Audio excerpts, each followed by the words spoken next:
SSC 2026 সালের পরীক্ষার্থীরা, তোমাদের পরীক্ষাটা অনুষ্ঠিত হতে যাচ্ছে এপ্রিলের শেষের দিকে, অর্থাৎ এপ্রিলের শেষ সপ্তাহে 25 তারিখের পরে। আশা করি এই এপ্রিল মাসের এই যে তোমাদের বোর্ড পরীক্ষাটা নেওয়া শুরু করে দিবে।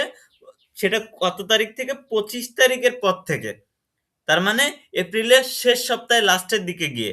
এবং তারা কিন্তু ইতিমধ্যে তোমাদের ফর্ম ফিল আপের তারিখও শেষ হয়েছে, ফর্ম ফিল আপও করে ফেলেছো তোমরা। অনেকের ফর্ম ফিল আপ করতে দেয়নি 5-6টা সাবজেক্টে ফেল করার কারণে।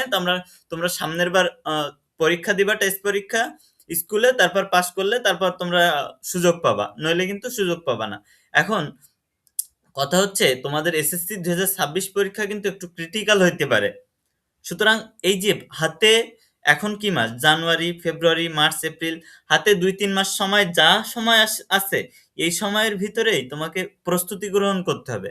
কারণ এসএসসি, তুমি যদি অন্য অন্য বছরের তুলনায় দেখো, 2024 সালে, 2025 সালে, 2024 সাল থেকে 2025 সালে ফেলের সংখ্যা বাড়ছে। প্রচুর পরিমাণে ফেলের সংখ্যা বাড়ছে।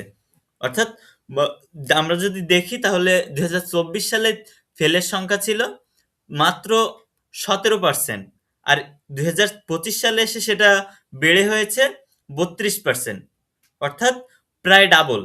সুতরাং 2026 সালে যেহেতু অন্তর্বর্তী সরকার থাকছে না, নতুন সরকার আসতেছে, সেখানেও কিন্তু একটু জটিল হইতে পারে, ক্রিটিক্যাল হইতে পারে তোমাদের পরীক্ষা হলে। একটু গার্ড একটু অন্যভাবে দিতে পারে খাতা, কিন্তু তোমার হচ্ছে অন্যদিকে পিছনে ফিরলেই খাতা নাও থাকতে পারে তোমার কাছে।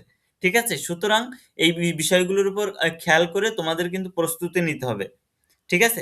আর এসএসসি লেভেলের যে পড়াশোনা, এগুলো কিন্তু খুব বেশি না। জাস্ট লাস্ট 3 মাস যদি তুমি ভালোভাবে পড়াশোনা করতে পারো, লাস্ট 3 মাস, এই যে বাকি তোমার এই যে রুটিন দেওয়ার পরবর্তী টাইমে এই কিছুদিনের জন্য যদি তুমি সবকিছু নাই করে দাও, শুধু পড়াশোনা, শুধু পড়াশোনা, খেলাধুলা মোটে করার দরকার নেই।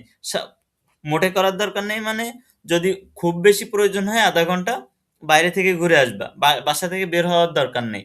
তুমি এই কয়দিনে এত পরিমাণে পড়াশোনা করো, এত পরিমাণে পড়াশোনা করো, যে তুমি 2026 সালে এপ্রিল মাসের শেষের দিকে যে এসএসসি পরীক্ষা অনুষ্ঠিত হতে যাচ্ছে, এই পরীক্ষার হলে গিয়ে যাতে অন্যদিকে, অন্য স্টুডেন্টদের দিকে, খাতার দিকে না তাকাইতে হয়, সেইভাবে প্রিপারেশন নাও। নইলে কিন্তু, যেহেতু 3 ভাগের 1 ভাগ ফেল করছে 2025 সালের স্টুডেন্টদের ভিতর, সেহেতু কিন্তু তোমাদেরও এর ব্যতিক্রম কিছু হবে বলে আশা করা যায় না। ওকে? যদি তুমি এখন পড়াশোনা করো তাহলে তুমি ফেলের লিস্টে থাকবা না, আর যদি তুমি পড়াশোনা না করো তাহলে কিন্তু ওই যে 3 ভাগের 1 ভাগ, ওই 1 ভাগের ভিতরে চলে যাবা।